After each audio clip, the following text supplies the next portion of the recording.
बिस्मिल्लाहिर्रहमानिर्रहीम। तो दोस्तों, अब फ्यूचर परफेक्ट टेंस हमारे सामने मौजूद है। तो इसमें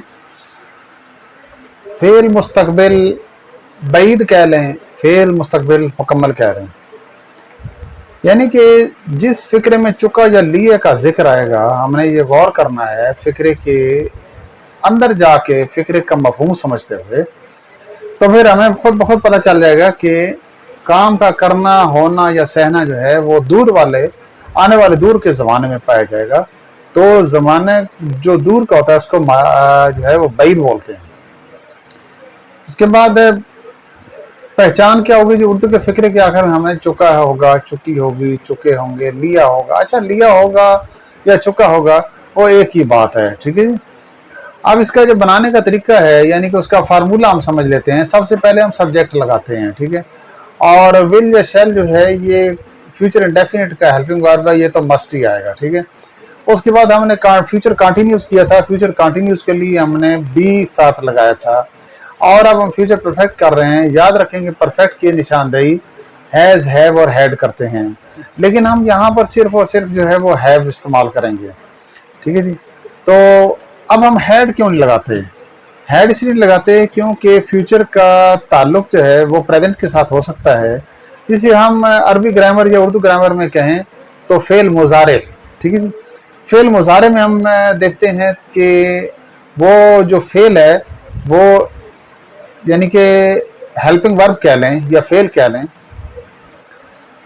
वो फ्यूचर के लिए भी इस्तेमाल करते हैं, यानी मुस्तकबिल के लिए भी, और फिलहाल के लिए भी इस्तेमाल करते हैं, यानी कि प्रेजेंट के लिए भी इस्तेमाल करते हैं। उसके बाद रह गया जी पास्ट टेंस, कि हम पास्ट वाला जो हैड है वो इसमें क्यों नहीं इस्तेमाल कर सकते, सिर्फ हैज़ और हैव क्यों, यानी कि सिर्फ हैव क्यों यूज़ कर रहे हैं?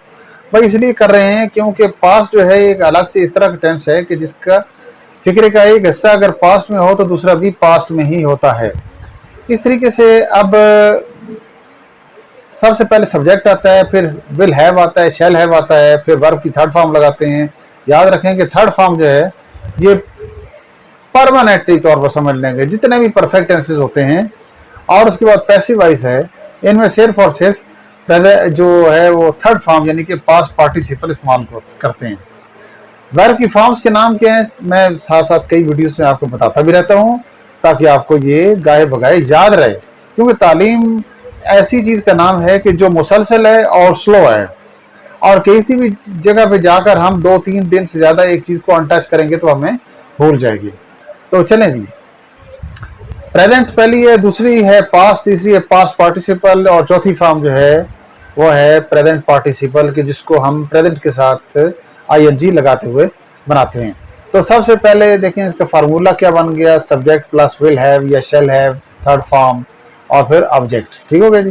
ये नीचे आप ये फार्मूले लिखे हुए हैं, आप ये इसको गौर से पढ़ सकते हैं। जो मैं वीडियो बना रहा हूँ ना, इसको आप शुरू में देख के तो आगे एकदम से ना करेंगे जी हम फिक्रों पर पहुंच जाएं और सारे जो फिक्रे बताए हैं वो हम फिक्रे फौरन जो है वो हम हल कर लें। नहीं, इस तरह नहीं है। आप फिक्रे कैसे हल करेंगे जब आपको उसका एक कुलिया मालूम नहीं होगा, मेथड मालूम नहीं होगा, ठीक है। तो हम फिक्रे शुरू कर रहे हैं, वो स्कूल जा चुका होगा, he will have gone to school, ठीक है जी। अब एक चीज़ याद रखें कि यहाँ पर भी पास्ट परफेक्ट की तरह दो तरह के जुमले आ रहे हैं। एक जुमला एक ही हिस्से पर मुश्तमिल होगा और दूसरा जुमला जो है वो दो हिस्सों पर मुश्तमिल होगा। इसका जो इंट्रोगेटिव सेंटेंस है वो विल या शैल को हम सबसे पहले यानी कि सबसे पहले मुराद है कि सब्जेक्ट से पहले इस्तेमाल करते हैं, ठीक है जी। बच्चा पतंग उड़ा चुका होगा, the baby will have phloem kite, third form fly का हम इस्तेमाल कर रहे हैं, ठीक है जी। अगर वो ना आसमान पर उड़ा होगा, इन द स्काई, या फिर अगर हवा में उड़ा रहा होगा तो फिर इन द एयर आएगा। Will the baby have phloem kite, the baby will not have phloem the kite. बच्चे के लिए आप चिल्ड्रन भी इस्तेमाल कर दें, कोई मसला नहीं, चाइल्ड इस्तेमाल कर दें, ठीक है। वाई इस्तेमाल ना करें, वाई लड़का है, क्योंकि बचपन एक अलग चीज़ है और लड़कपन एक अलग चीज़ है। लड़कियां कपड़े धो चुकी होंगी, the girls will have washed clothes, will the girls have washed clothes, the girls will not have washed clothes. वो बहरी जहाज में सवार हो चुका होगा, he will have boarded in the ship, बेशक इनटू लगा लें, लेकिन मैंने इनटू नहीं लगाया। उसकी वजह यहाँ पे थोड़ा सा फर्क है, क्योंकि अगर तो हो ना कि जी हो रहा होगा तो वो जो बाहर से अंदर जाने का अमल है ना वो इनटू शो करता है, उसकी क्लैरिटी इनटू जो है वो ये प्रेपोजिशन जो है कंपाउंड प्रेपोजिशन वो, लेकिन हमने यहाँ कंपाउंड प्रेपोजिशन इनटू नहीं इस्तेमाल किया, बल्कि सिर्फ सिंगल सिंपल जो प्रेपोजिशन है वो इन हमने इस्तेमाल की है।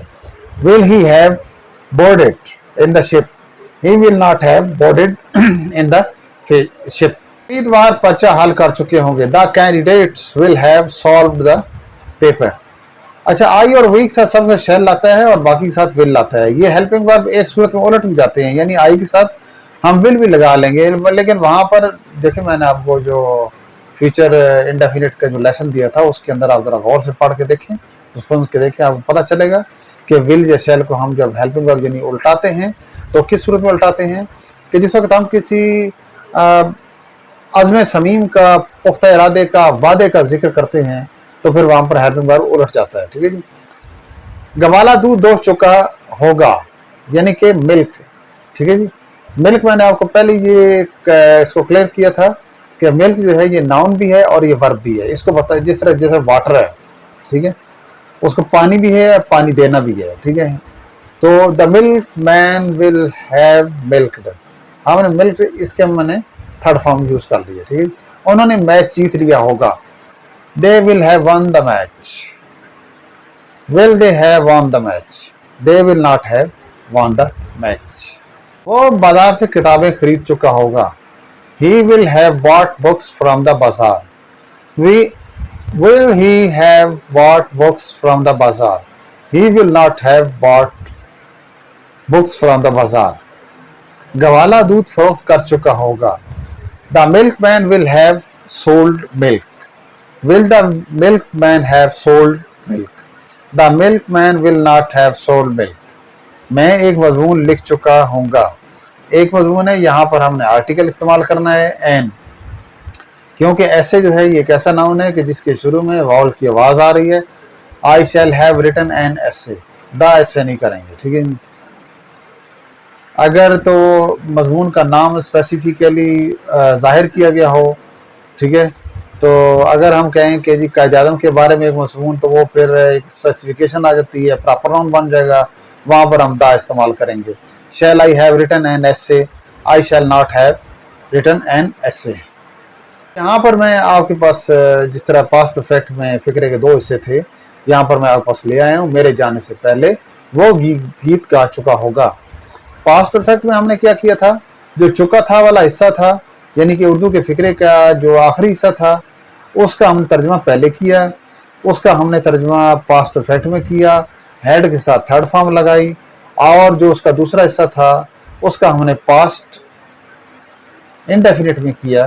ठीक है, और वहां पर हमने यानी कि फॉर्मेशन इसी तरह जिस तरह देखें ना, पहला फिक्र लिखा हो मेरे जाने से पहले वो गीत गा चुका होगा, वहां पे कुछ और था, लेकिन यहाँ पर पहला हिस्सा और वहां का पहला हिस्सा मिलता जुलता है, मेरे जाने, लेकिन यहाँ पर वही फेल मुजारे की बात आ गई है कि फ्यूचर और प्रेजेंट का आपस में ताल्लुक है।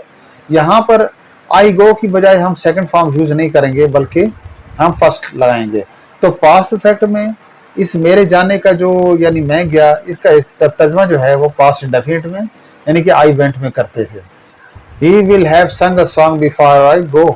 ठीक है जी, विल ही हैव संग a song before I go, he will not have संग अ सॉन्ग बिफोर आई गो। उसके आने से पहले मैं अपना काम मुकम्मल कर चुका हूँगा। I shall have completed my work before he comes। देखें पास्ट प्रेजेंट इंडेफिनिट में हम इसको कर रहे हैं, थर्ड पर्सन सिंगुलर है, ही प्रेजेंट इंडेफिनिट है, फिर हमने वर्ब की फॉर्म के साथ ऐसे ही इसका इजाफा करना है। Shall I have completed my work before he comes? I shall not have completed my work before he comes। मेरे चाय पीने से पहले नौकर जा चुका होगा। The servant will have gone before I take tea। Will the servant have gone before I take tea? The servant will not have gone before I take tea।